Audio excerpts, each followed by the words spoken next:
আসসালামু আলাইকুম সবাইকে। গতকালকে আপনার খালেদ মহিউদ্দিন ভাই আচ্ছা আসিফ নজরুল আপনার একটা টক শো দেখলাম। তো ওইখানে উনি বলতেছিল যে আপনারা সম্পদের হিসাবের বিবরণ দিবেন। আসলে সরকারি কর্মচারীদের, আমার ঘরে সরকারি কর্মচারী লোক আছে।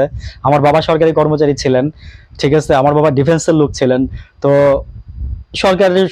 সরকারের সম্পদের হিসাব দিতে হতো একটা সময়ে। মাঝখানে এটা ছিল না মনে হয়, আবার চালু করছে ইউনূস সরকার এসে। তো আসিফ নজরুল বলতেছিল যে আমার সম্পদের হিসাব দেওয়া আছে, ওয়েবসাইটে হয়তো প্রকাশ করবে, বা কেন করতেছে না, হয়তো বা তারা চেক করতেছে বা কিছু একটা মানে যাচাই বাছাই করতেছে। তো আমার বললাম না যে আমার ঘরে সরকারি কর্মচারী আছে, আমার বোন আছে, আমার বোনের হাজবেন্ড আছে, তারা সরকারি মানে অনেক আগে মানে দাখিল করে দিয়েছে সবকিছু। তো একটা কথা কি যে তারপরে আসিফ নজরুল কে খালিদ মহিউদ্দিন বলতেছিল যে আপনি ভারতের পরীক্ষিত বন্ধু। তো ভারতের পরীক্ষিত বন্ধু, আসলে এই কথাটা শুনে আমার একটু হাসি পাইছে তখনই।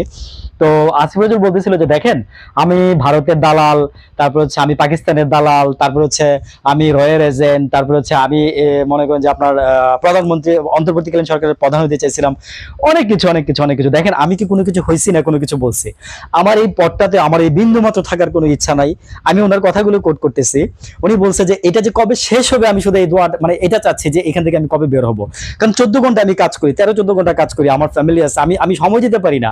আমি আসছিলাম কিন্তু আমি, তবে হ্যাঁ, this credit goes to in my life, যে উনি বলছে এইভাবে এইভাবে বলে না, আমি বলতেছি যে উনি কথাটা এইভাবে মানে মিন মিন করাইছি আমি এইভাবে যে আহ, উনি বলতেছিল যে আমার লাইফে আমি সবচেয়ে মানে যে পাওনাটা আমি পাইছি সেটা হচ্ছে আমি একটা উপদেষ্টার দায়িত্ব পালন করতে পারছি। আমি এখান থেকে অনেক লেসন আমি শিখছি। এটা হচ্ছে ওনার লাইফের মানে পাওনা আর কি। উনি এটাই বলতেছিল যে আমি পাইলে শুধু এতটুকুই পাইছি, বেশি কিছু পাই নাই। তো উনি এখানে থাকবেও না, কোনোদিন ভবিষ্যতে রাজনীতিও করবে না আমার ধারণা। আর আমি একটা জায়গায় বলছিলাম যে আসিফ নজরুল সাহেব কিন্তু আসলে ভালো মন মানসিকতার লোকই, কিন্তু ওনাকে মানে খারাপ বানাই ফেলা হয়েছে কিছু কিছু বিষয়ে। এবং ওনার বিষয়ে যে দুর্নীতির কথাগুলো বলা হয়, আমি বলবো যে ওনার দুর্নীতিগুলো আপনারা সামনে নিয়ে আসেন। আমরা না আসলে কোনো কিছু শুনে বিশ্বাস করতে চাই না। একদম অনেস্টলি সেড দ্যাট, যে আমরা কোনো কিছু শুনে বিশ্বাস করতে চাই না।